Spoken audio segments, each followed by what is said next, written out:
6 today of our home weightlifting with CrossFit Live Unloaded. Thanks to Catalyst Athletics. So today we're gonna work a little bit on the snatch, then hit the legs a little bit, and then some core work to finish it off, right? So starting with the overhead squat. If you happen to have a barbell, please use that. Otherwise, you can use a PVC pipe or a broomstick or any form of stick you can use to replicate a barbell.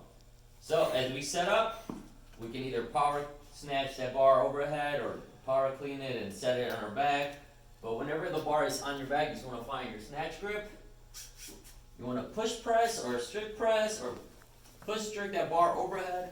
Make sure everything's nice and lined up in your midline. Your elbows are locked, shoulder blades are nice and locked and in place. And we're going to shoot those hips back and down simultaneously. As soon as you go below parallel, come back up, looking for the barbell to stay in your midfoot the whole time. Also, make sure you're looking straight ahead, don't look down. And don't let those knees collapse. Make sure those elbows stay nice and locked. Next, we're going to move on to accessory work for the snatch. So first we're going to do a tall snatch, high pull. You missed the press and snatch. Size press. Oh, sorry. Sorry, guys. So we're going press in the snatch, also known as a SOTS press. So he's going to get into that bottom catch position of snatch. Then he's going to press that bar overhead. 1 rep, bring it down, 2 reps. It's going to require a lot of mobility and a lot of strength. So if you struggle with this, you can start a little higher in your position and press from that position. And just try to get lower and lower and just go as low as your mobility allows you. We're going to do 4 by 6 for that. So that's followed by a 6 by 3 overhead squat. Now we're going to talk about 2 movements in one. First, tall snatch, high pull, and then a tall muscle snatch, and then snatch pull to a hold, and then the full tall snatch. All right, guys. So starting with tall, high pull. We're gonna be in that power position. We're gonna dip our hips down. We're gonna extend everything and bring that bar up as high as we can bring it up. There we go. So dip, extend. There we go. Looking for the elbows to stay nice and outside, so it's not rainbowing it. So give us 1 bad rep. There we go. Yep. You want to keep that bar close to your body as much as possible. All right. So once you do 1 tall high pull, then we're gonna do 1 tall muscle snatch. So you're gonna be in that tall power position, and boom. Oh, sorry, that is a tall snatch. That is a full snatch. That's the next move. This is a tall muscle snatch. So you're gonna dip, and there you go. You saw that once he extends his legs, they do not rebound. That's where the muscle snatch is. There we go. So it's gonna require a lot of shoulder work there. Next, we're moving on to the snatch pull to the hold. The hold's gonna happen at that full extension at the top, as Coach Derek will show here. There we go. That's the hold. Do it again. Hold, hold, hold. You want to hold for at least a couple seconds. You want to keep that bar close to you, making sure you're making contact right at your hip crease. There we go. The bar can follow up as high as possible. Your arms don't have to stay locked, right? So that it goes up. Feel free to bend those elbows a little bit. One more real quick. Is it? Hold, there we go. And as he comes down, we can move on to the next one, which is a tall snatch.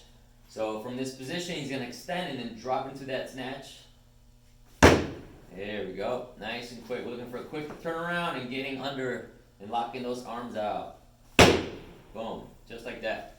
If you cannot get all the way down into the bottom of the squat, you can catch in a power, and you can then stand it up or catch it in the power.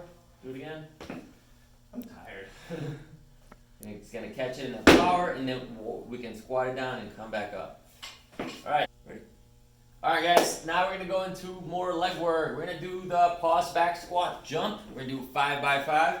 We're going to stand in your squat stance.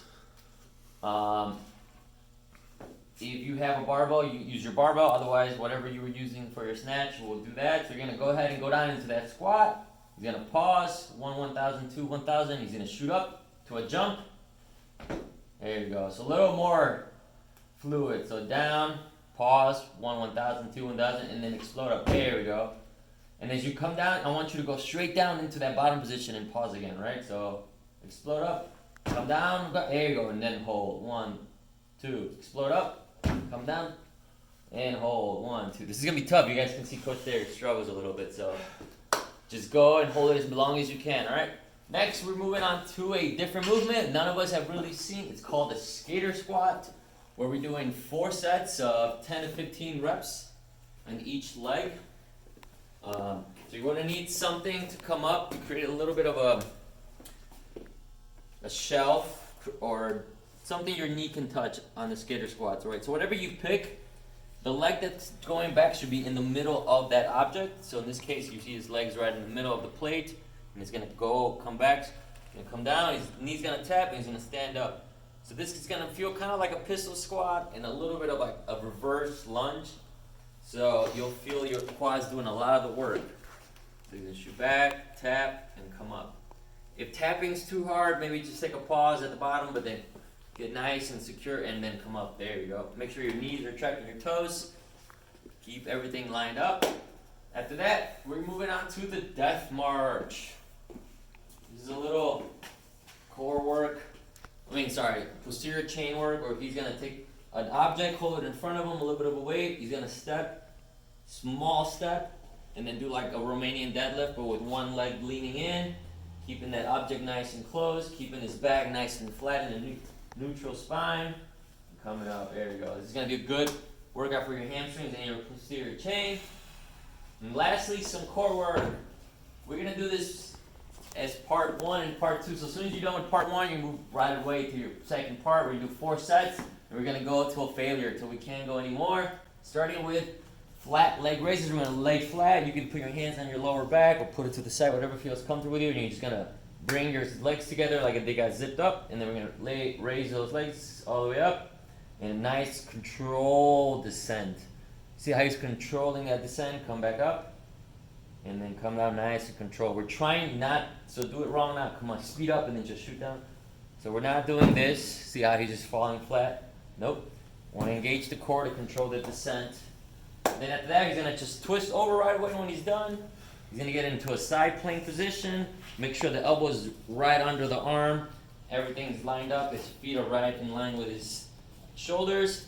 And he's going to shoot the hips down and then up. There you go. That's 1 rep. Back down, up. Again, we're going to go to failure. So, going to go max reps on the right side, then the left side. Some of you might get more reps on one side than the other, but it's okay. All right, that will conclude day 6 of home weightlifting with CrossFit Locked and Loaded. See you next time.